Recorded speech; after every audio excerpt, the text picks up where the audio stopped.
இந்த எக்ஸாம்பிளார் ப்ராப்ளத்தில் 9.20 there are 3 immiscible liquids அப்படின்னு சொல்லியிருக்காங்க. அப்போ 3 லிக்யூட்ஸ் இருக்கு, அது மூணுக்கும் ஒன்றுக்கு கலந்துக்காதுன்னு அர்த்தம். அதோட டென்சிட்டிஸ் வந்து பார்த்தீங்கன்னா D1 பெருசாக அதிகமாக இருக்கும், D2 அதை விட கொஞ்சம் கம்மியாக இருக்கும், D3 அதை விட கம்மியாக இருக்கும். அந்த refractive index are μ1 greater than μ2 and greater than μ3 கொடுத்து வச்சிருக்காங்க. Are put in a beaker, அப்போ ஒரு பீக்கருக்குள்ள போடுறாங்க. Let me draw it. பீக்கருக்குள்ள போட்டுட்டாங்க. இந்த பீக்கர்ல முதல்ல எது டென்சிட்டி அதிகமா இருக்கு? D1 டென்சிட்டி அதிகமா இருக்கு. அப்ப ஆட்டோமேட்டிக்கா அது கீழே வந்துடும். அடுத்தது டென்சிட்டி D2 உள்ளது வந்துடும். அடுத்தது டென்சிட்டி D3 வந்துடும்.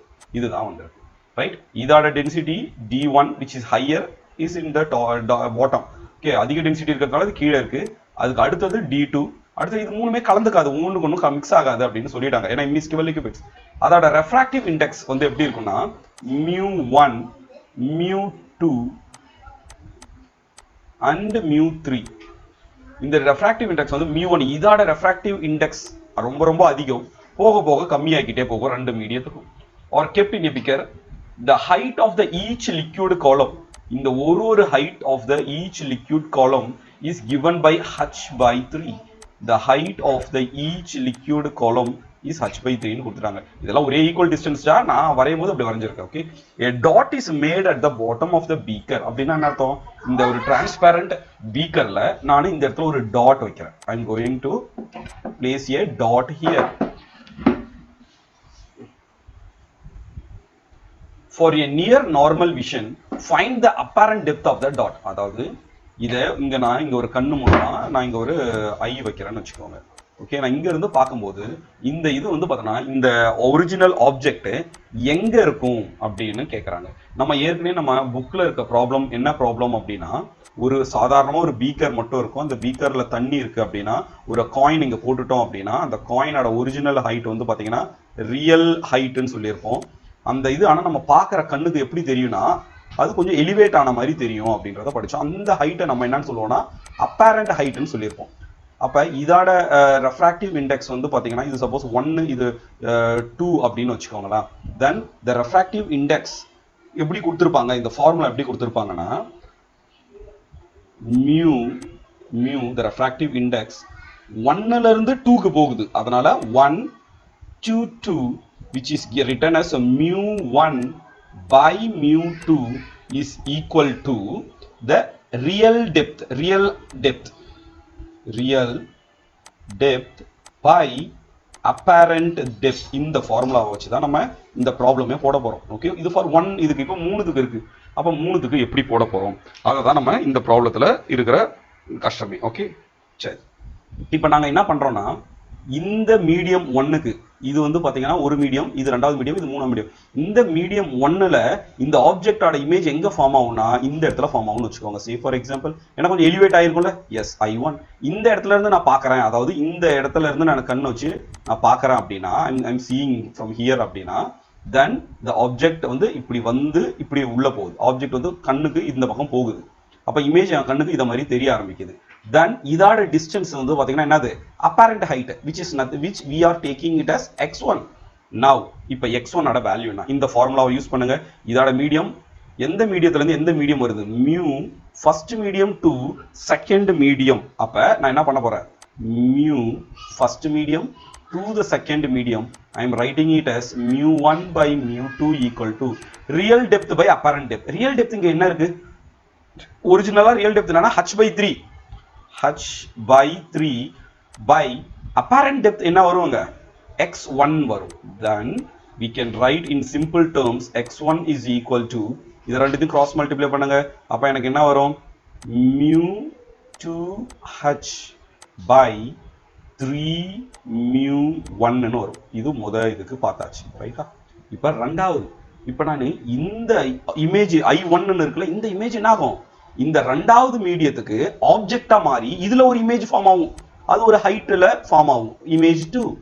அந்த இமேஜ் எப்படி இருக்கும் பார்க்கிறதுக்கு, ஒரு அப்பேரண்ட் ஹைட்ல இருக்குமா இல்லையா, அந்த அப்பேரண்ட் ஹைட்டை நான் x2 ன்னு எடுத்துக்கிறேன்.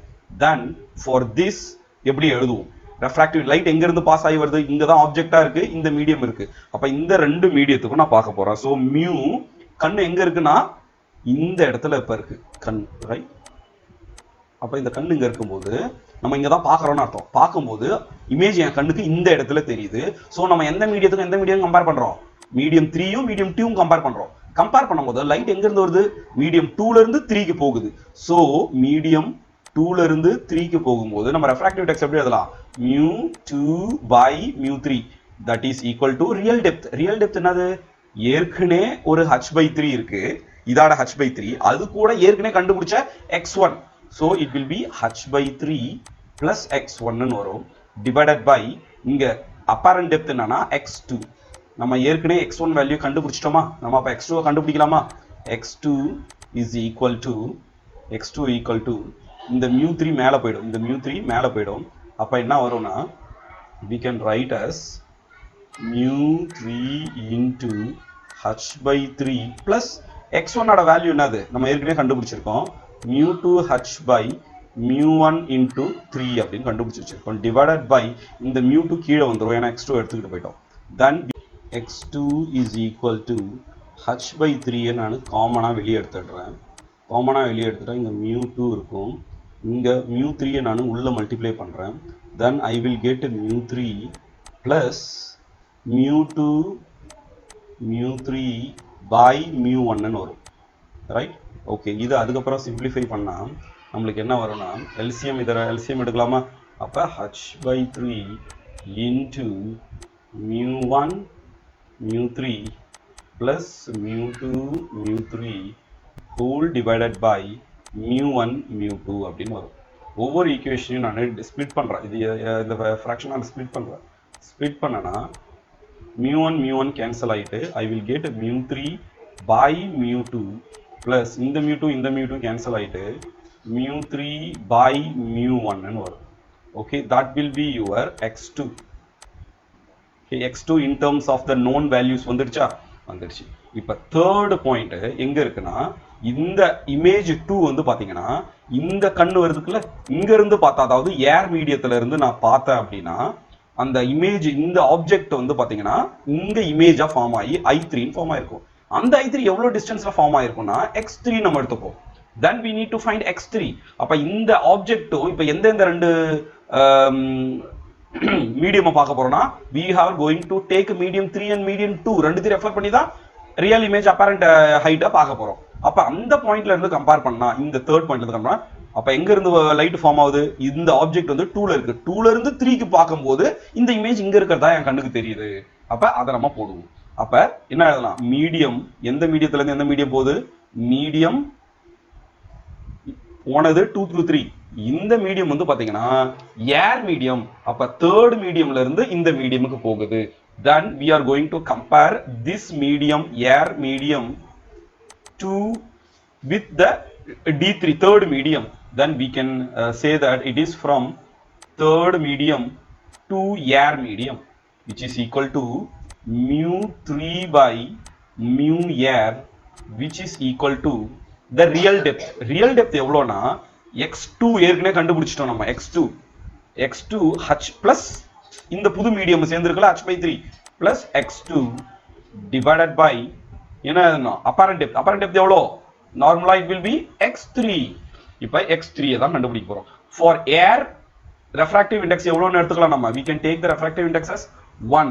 so x3 is equal to 1 by μ3 into h/3 plus x2. x2 ஓட வேல்யூ என்னது? h/3 into μ3 by μ2 plus μ3 by μ1, ரைட்டா? ஓகே, இப்போ நெக்ஸ்ட் ஸ்டெப், இந்த ஸ்டெப்பை சிம்பிளிஃபை பண்ண போறோம். h/3 நம்ம காமனா வெளியே எடுத்துக்கிட்டு போயிடலாமா? Yes, we can take it as common h/3. அப்புறம் இந்த 1 by μ3 உள்ள போவோமா? 1 by μ3 plus μ3 by μ2 ன்னு இருக்கு. அப்ப μ3 by μ2, இந்த μ3 மறுபடியும் உள்ள போவோமா? அப்ப μ3 plus μ3 divided by μ1 μ3. then we can cancel these μ3s and we will get h/3 into 1 by μ3 plus 1 by μ2 plus 1 by μ1 and all. that's it. This is the apparent height or இப்போ நம்ம என்ன கண்டுபிடிக்கிறாங்க find the apparent depth of the dot and this x3 is your apparent depth of the dot